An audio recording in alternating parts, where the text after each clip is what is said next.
Bella, Richard, and David, who could not be here with us today. I'd like to begin with a story of me. During my childhood and growing up, I was often jeered at and given negative comments about my body because I was fat. Until back in 2012, I developed bulimia nervosa. In a recovery since 2016, I realized how much food was wasted because of me. And I believe many other people also share this experience with food waste. So, I want to make a difference and prevent food waste. Sharing the same vision with Nicole Ang, the founder of Food Bank Singapore,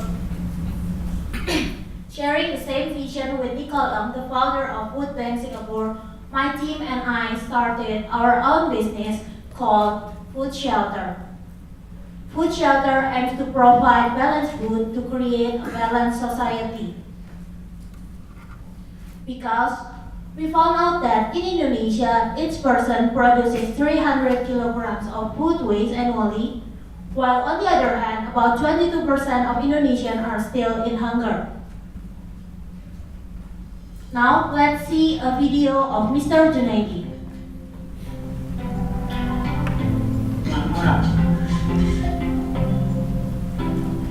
Ya,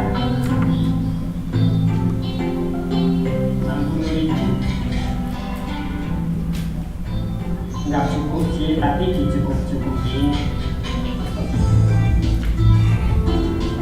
Biasa nasi sama lauk sama kadarnya.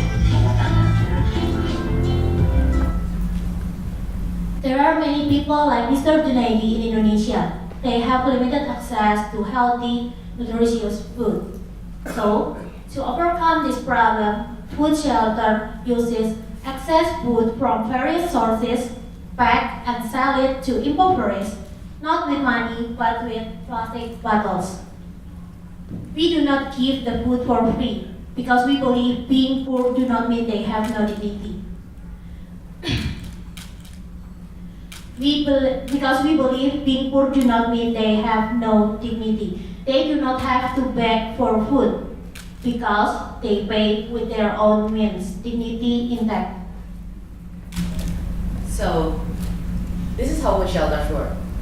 We collect excess food from different sources such like restaurant, hotel buffet, supermarket, and central market to prevent it from being wasted. In our warehouse, we have a food safety inspector who will check this food excess.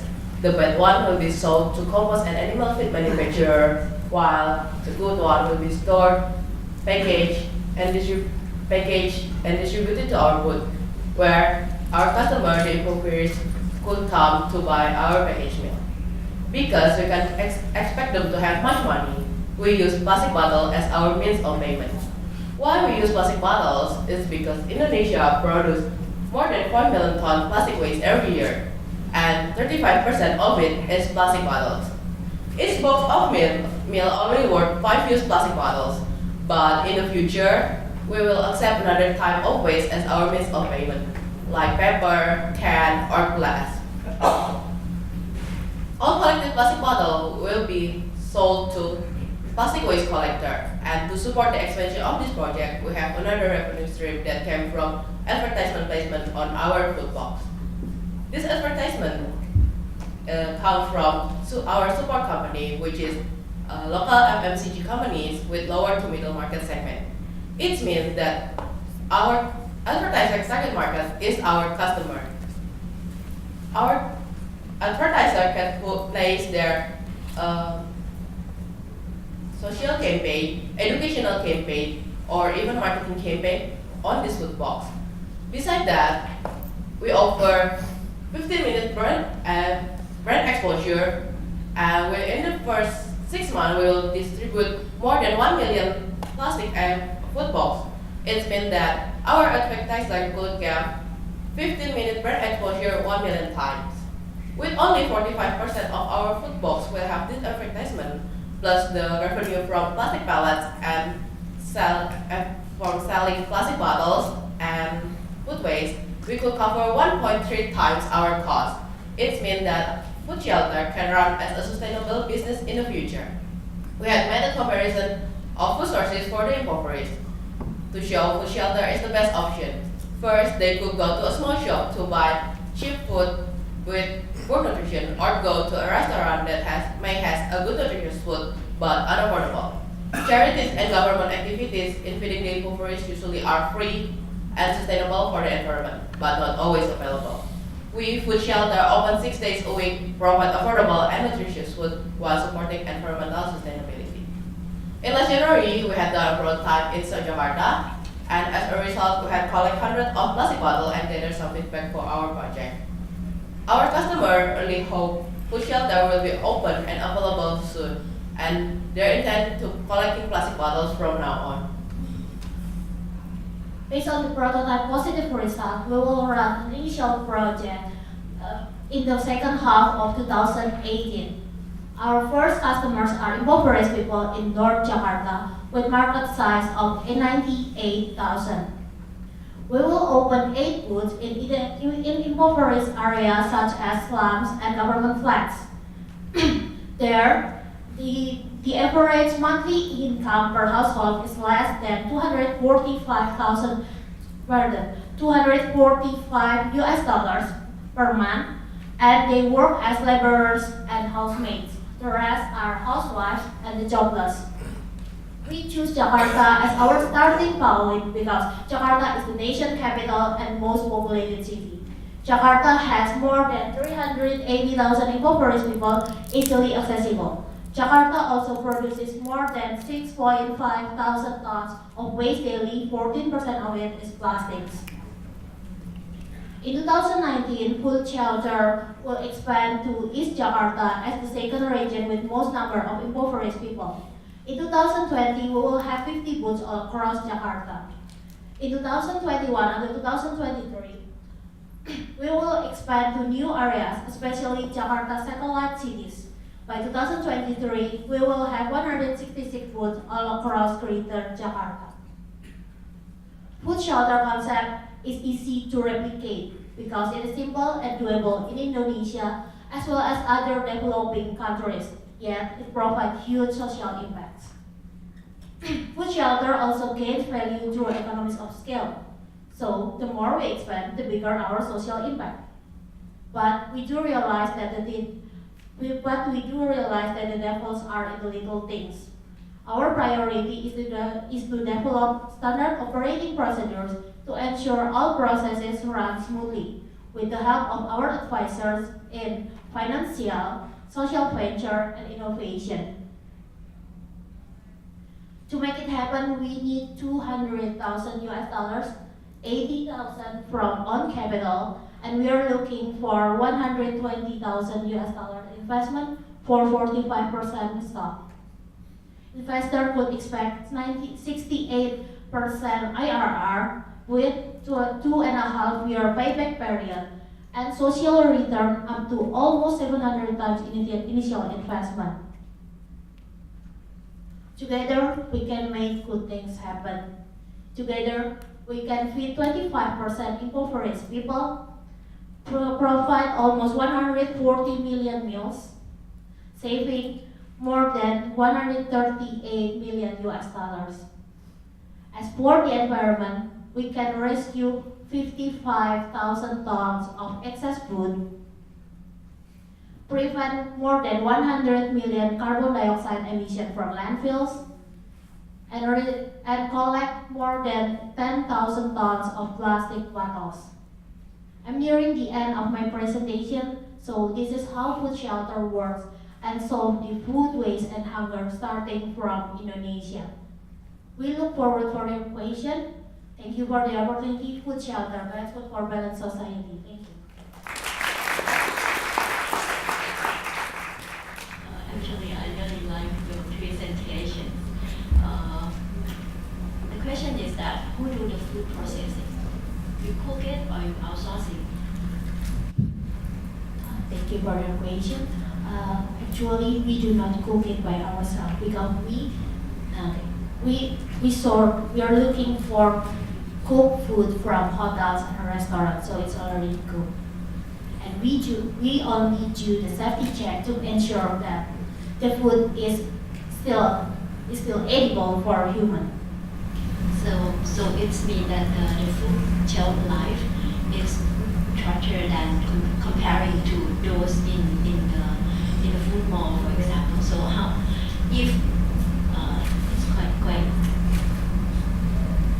so each day you will not keep, you don't have food store, right? You don't have any stock of food, so you will be every day. We do have cold storage to store leftover food, so it can be used the next day. Not now. Next step. Okay.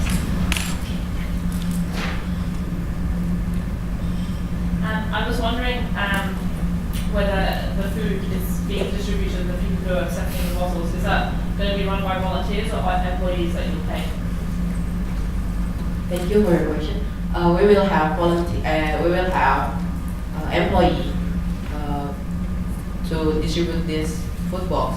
But our employees also the impoverished people, so we also give them job for living. For collecting bottles, yes. And I was wondering whether, obviously, one of your revenue streams would be from the advertiser. Do you have any advertisers on board already? We have one company, local FMCG companies in Indonesia, orang tua who show their interest. They are willing to pay 4,000 rupiah. It's about 33 cents. It's about 33 cents per food box. Okay. And I was wondering whether your revenue model could work without the advertising, because I just have concerns who would want to advertise to people without really much of an income. I would like to. Our definition of impoverished is the one who have average income per household for less than $245.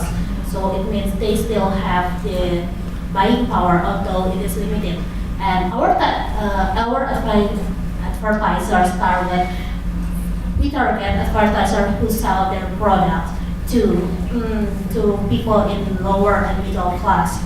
And it's actually the advertisement will suit their needs. Thank you.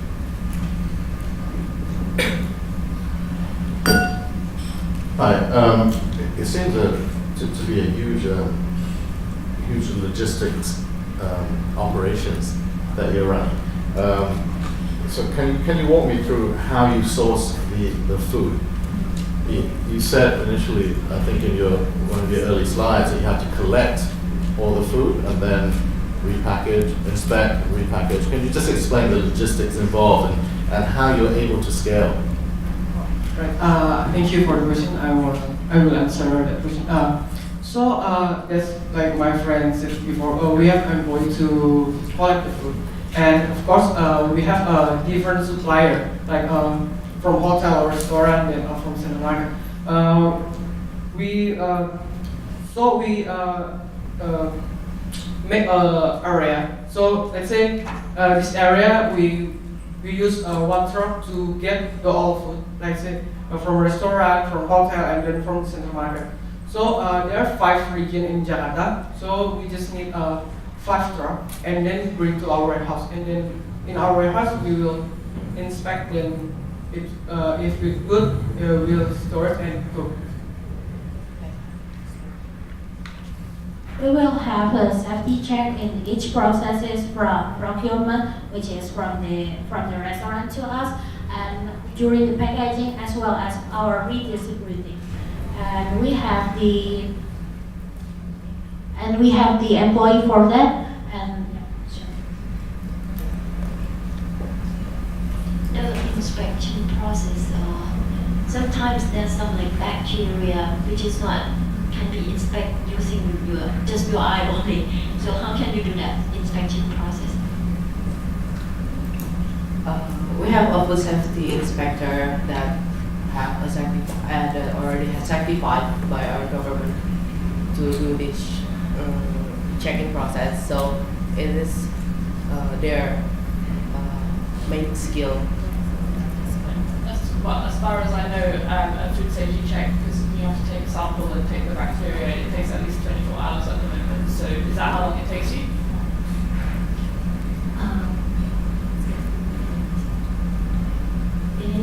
Indonesia, the food safety check is not that long because it's as simple as if it's edible and it's not rotten or something, you can still distribute it. And I know the standard is not as high as in the US or in the UK, but the food safety check will not be that long. Yeah, I have a question about the cost of your logistics. Clearly, logistics are main part, and you talk about trucks and therefore about employees that you have. It is very difficult to see the ratio between the logistics and the type of and the meals that you provide. But let's for argument's sake say that you provide 10,000 meals and that your overhead is about 30%. 3,000, you know, and you may need to have for a single meal, you may need to come up with 3 kilos of plastic bottles just to cover the cost of your overheads. Now that's only for one meal that people get. So if it is for a family of 6, you would need to get like almost 20 kilos of plastic bottles, which is a lot. So I'm not quite sure how this is going to work. I mean, the collection of bottles is simply not something that is so easy to do in areas that are poor and where people do not just throw away their bottles, you know, all over the place. So can you explain a little bit how you intend to cover your overhead cost based on the cost of logistics with the income that you're going to get from the bottles? Each food box is only worth 5-use plastic bottles, so not 5 kilos, but 5-use plastic bottles. So It's impossible. It's impossible. I mean, that's what they have the advertising as. Yeah.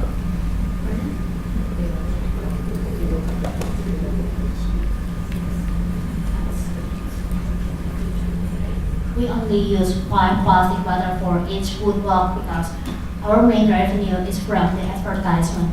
And so what is the plastic bottle for? We just do not want to give the food for free. We want the impoverished to pay. And if you're concerned about the plastic bottle supply, actually, Indonesian tap water is not drinkable. So many impoverished people still use the plastic bottles, still use bottled water. So they consume it daily and they have lots of it. And our area in Marunda is near the government dump, and there are lots of plastic bottles there. And as for our revenue, which concerns you, yeah, the main revenue will come from the advertisements. But if we scale down our expansion, the revenue is mostly for our expansion. And if we scale down our expansion and make it more moderate, we can still support our business from the revenue we get from plastic bottle. Just to add on that, because you're looking to work with the consumers who have not more than $245 revenue per month, but still not like very, very poor. Let's talk about like those $1 or $2 revenue per day people. So why not charge them in the lower price compared to the market instead of asking their bottles? Because if they can afford some source of buying things, just like some of these consumer products, but if you provide good food, you're concerned about nutrition, maybe they can afford paying. it's because we want to take something back from them and exchange it for something good. Waste is something bad and they produce it daily, and we want to take this bottles in exchange of food. So their money can be saved for other necessities like for school, for buying shampoo, for buying soap, like that. Thank you so much for your question and interest. If you have some more questions, please feel free to contact us. Thank you.